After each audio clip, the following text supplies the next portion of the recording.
అందుకని మిత్రులారా, సీనయ్య మనకు నాకు ఎంతంటే అసలు ఆయన చూస్తే సంతోషం. ఆయనకి ఆయన చెప్పినట్టు నేను చెప్పలేదు, కానీ ఆయన అట్లా పోవడం నాకు ఇష్టం లేదు.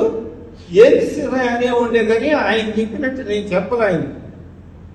ఆయనకి మేము సరి పెట్టుకునేవాళ్ళం. అక్కడ రాజకీయాల్లో ఈ విధంగా ఉండాల్సి వస్తుంది వల్లే ఆయన చేసినోటి చాలా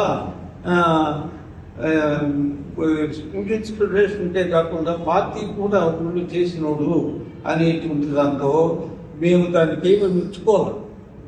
ఇది ఆయన అక్కడ చెయ్యాలా నాతో ఉండే వాళ్ళకి అనేటువంటి దాంతో ఆయన అట్లా వ్యవహరించి ఉండొచ్చు. ఇక అందుకనే సీనయ్య నాకు వీళ్ళకే కాదు, మన ఉద్యమంలో ఉన్న వాళ్ళందరికీ చాలా మిత్రుడు, చాలా అభిమాని.